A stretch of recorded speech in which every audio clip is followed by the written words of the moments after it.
ಶ್ರೀ ಜಗದ್ಗುರು ಅನ್ನದಾನೀಶ್ವರ ವಿದ್ಯಾಸಮಿತಿಯ ಶತಮಾನೋತ್ಸವದ ಸಂಭ್ರಮದ ಮುಖ್ಯ ಕಾರ್ಯಕ್ರಮ ಇದೇ ಜನವರಿ 17 ಮತ್ತು 18 ಶನಿವಾರ ಹಾಗೂ ರವಿವಾರ ವಿಜೃಂಭಣೆಯಿಂದ ಜರುಗ್ತಾ ಇದೆ.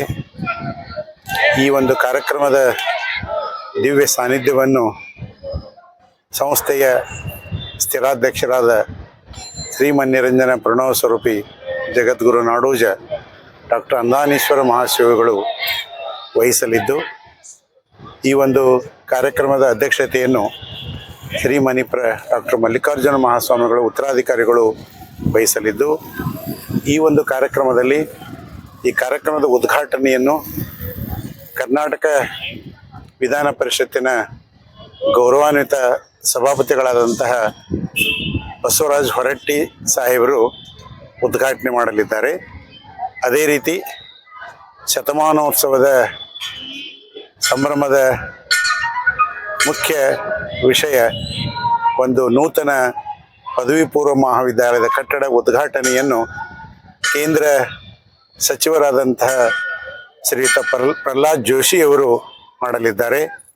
ಹಾಗೂ ಇನ್ನೂ ಅನೇಕ ಮಾಜಿ ಮುಖ್ಯಮಂತ್ರಿಗಳಾದಂತಹ ಬಸವರಾಜ ಬೊಮ್ಮಾಯಿಯವರು ಹಾಗೂ ಅದೇ ರೀತಿ ನಮ್ಮ ಗದಗ ಜಿಲ್ಲೆಯ ಉಸ್ತುವಾರಿ ಸಚಿವರಾದಂತಹ HK ಪಾಟೀಲರು, ಇನ್ನೂ ಅನೇಕ ಈ ಭಾಗದ ಜನಪ್ರಿಯ ಶಾಸಕರಾದಂತಹ GS ಪಾಟೀಲರು, ಅದೇ ರೀತಿ ಡಾಕ್ಟರ್ ಚಂದ್ರು ಲಮಾಣಿಯವರು, ಸಂಕನೂರವರು ಹಾಗೂ ಇನ್ನೂ ಅನೇಕ ಜನಪ್ರತಿನಿಧಿಗಳು ಈ ಕಾರ್ಯಕ್ರಮದಲ್ಲಿ ಭಾಗವಹಿಸಲಿದ್ದು, ಇದು ಒಂದು ಐತಿಹಾಸಿಕ ಕಾರ್ಯಕ್ರಮ. ತಮಗೆಲ್ಲ ಗೊತ್ತಿರೋ ಹಾಗೆ 1958ರಲ್ಲಿ ಈ ಒಂದು ಜಯ ಪ್ರೌಢಶಾಲೆಯ ಕಟ್ಟಡ ಉದ್ಘಾಟನೆ ಮಾಡಿದ್ದು ಆಗಿನ ಗವರ್ನರ್ ಆದಂಥ ಜಯಚಾಮರಾಜ ಒಡೆಯರವರು. ಆದರೆ ಈ ಒಂದು ಕಾರ್ಯಕ್ರಮದಲ್ಲಿ ಈಗಿನ ಜಯಚಾಮರಾಜ ಒಡೆಯವರ ಮೊಮ್ಮಕ್ಕಳಾದಂಥ ಯದುವೀರ್ ಒಡೆಯರವರು ಈ ಒಂದು ನೂತನ ಕಟ್ಟಡದ ಉದ್ಘಾಟನೆ ಮಾಡಲಿದ್ದು, ಇದು ಒಂದು ಐತಿಹಾಸಿಕ ಕಾರ್ಯಕ್ರಮ.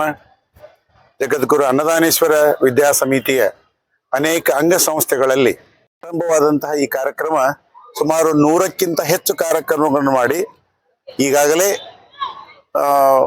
ಅನೇಕ ವಿಶೇಷ ಕಾರ್ಯಕ್ರಮಗಳು ತಮಗೆಲ್ಲ ಗೊತ್ತಿರೋ ಹಾಗೆ ಈ ಮುಂಡ್ರಿಗಿ ತಾಲೂಕಿನ ನೌಕರರ ಒಂದು ವಾಲಿಬಾಲ್ ಟೂರ್ನಮೆಂಟು, ಮಹಿಳೆಯರ ಆಹ್ವಾನಿತ ವಾಲಿಬಾಲ್ ಟೂರ್ನಮೆಂಟು ಹಾಗೂ ಇನ್ನೂ ಅನೇಕ ಪ್ರಬಂಧ ಸ್ಪರ್ಧೆ ಹಾಗೂ ವಚನ ಗಾಯನ ಸ್ಪರ್ಧೆ, ವಚನ ನೃತ್ಯ ಸ್ಪರ್ಧೆ ಹಾಗೂ ಅದೇ ರೀತಿ ಅಡುಗೆ ಸ್ಪರ್ಧೆ, ಹೀಗೆ ಅನೇಕ ಕಾರ್ಯಕ್ರಮಗಳನ್ನು ಈ ಒಂದು ವಿಶೇಷ ಈ ಸಮಿತಿಯ ಶತಮಾನೋತ್ಸವ ಸಂದರ್ಭದಲ್ಲಿ ಈಗಾಗಲೇ ಆಗಿದೆ.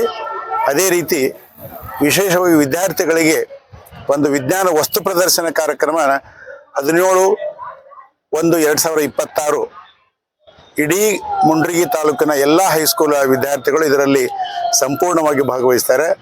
ಇದು ಒಂದು ವಿಶೇಷವಾದಂತಹ ಕಾರ್ಯಕ್ರಮ. ಎಲ್ಲ ವಿದ್ಯಾರ್ಥಿಗಳು ಈ 2 ದಿವಸದ ಕಾರ್ಯಕ್ರಮನ ಸದುಪಯೋಗಪಡಿಸಿಕೊಳ್ಬೇಕು. ಅದರ ಜೊತೆಗೆ ಮನರಂಜನೆ ಕಾರ್ಯಕ್ರಮ ಇದೆ. ಹೆಗಡೆಯವರು, ಕುಮಾರಿ ಹೆಗಡೆ ಈ ಒಂದು ಕಾರ್ಯಕ್ರಮದಲ್ಲಿ ಭಾಗವಹಿಸ್ತಾ ಇದ್ದಾಳೆ. ಹೀಗೆ ಇನ್ನೂ ಅನೇಕ ವಿಶೇಷ ಅಂತ ಹೇಳಿದರೆ ಸುವರ್ಣ ನ್ಯೂಸ್ ಟಿವಿಯ ಪ್ರಧಾನ ಸಂಪಾದಕರಾದಂಥ ಅಜಿತ್ ಹನುಮಕ್ನವರು ಸಹ ಈ ಒಂದು ಕಾರ್ಯಕ್ರಮದಲ್ಲಿ ಭಾಗವಹಿಸ್ತಿದ್ದಾರೆ. ಇದು ಒಂದು ಐತಿಹಾಸಿಕ ಕಾರ್ಯಕ್ರಮ.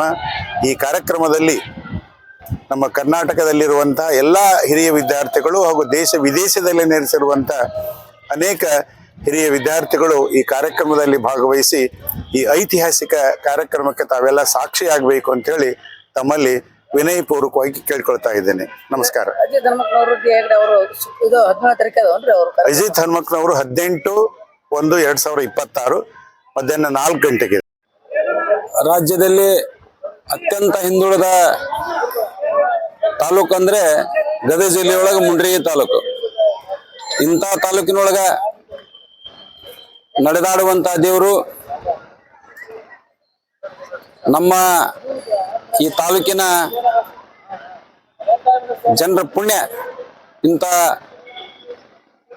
ಜಗತ್ತುಗಳನ್ನ ಪಡೆಯೋದಕ್ಕೆ. ಯಾಕಪ್ಪ ಅಂತಂದ್ರೆ ಅತಿ ಹಿಂದುಳಿದ ತಾಲೂಕು, ಇಂಥ ತಾಲೂಕಿನೊಳಗೆ ಒಂದು ಶಾಲೆ ಕಟ್ಟೋದಂದು ಅಂದ್ರೆ ಒಂದು ಶತಮಾನೋತ್ಸವ ಆಚರಣೆ ಮಾಡ್ಕೊಳ್ಳೋದಂದ್ರೆ ಇವತ್ತು ನಮ್ಮ ಹೆಮ್ಮೆ ಅನಿಸ್ತದೆ. ರಾಜ್ಯದೊಳಗೆ ವಿವಿಧ ಭಾಗದೊಳಗೆ ವಿಜ್ಞಾನಿಗಳಾಗ್ಯಾರ, ಇಂಜಿನಿಯರ್ ಅದಾರ, ಸಾಕಷ್ಟು ಈ ಮುಂಡ್ರಿಗಿ ತಾಲೂಕು ಇವತ್ತು ಕೊಡುಗೆಗಳನ್ನು ಕೊಟ್ಟೈತೆ. ಇವತ್ತು ವಿಜಯೋತ್ಸವನ್ನ ಶತಮಾನೋತ್ಸವನ್ನ ಇವತ್ತು ಆಚರಣೆ ಮಾಡ್ಕೊಳ್ತಾ ಇದೆ. ಎಲ್ಲ ವಿದ್ಯಾರ್ಥಿಗಳು ಈ ತಾಲೂಕಿನ ಜನ ಸೇರಿ ಬಹಳ ಸಡಗರ ಸಂಭ್ರಮದಿಂದ ಇವತ್ತು 17 ಮತ್ತು 18ನೇ ತಾರೀಕಿನಿಂದ ಸಂಸ್ಥೆಗಳಲ್ಲಿ ಶ್ರೀ ಜಗದ್ಗುರು ಅನ್ನದಾನೀಶ್ವರ ವಿದ್ಯಾ ಸಮಿತಿ ಕೂಡ ಒಂದು. ಈ ಸಮಿತಿ ಈ ಪ್ರಾರಂಭವಾಗಿ ಈ ವರ್ಷ ಒಂದು 100 ವರ್ಷಗಳನ್ನ ಇವತ್ತು ತಾನು ಅತ್ಯಂತ ಒಳ್ಳೆಯ ವಿದ್ಯಾರ್ಥಿಗಳನ್ನ ಬಿಡುಗಡೆ ಮಾಡ್ತಾ ಈ ಸಂಸ್ಥೆ ಬೆಳೆದು ಬಂದೈತಿ. ಈ ಸಂಸ್ಥೆ ಅತ್ಯಂತ ಒಂದು ಹೆಮ್ಮೆ ಪಡುವಂತ ಸಂಸ್ಥೆ.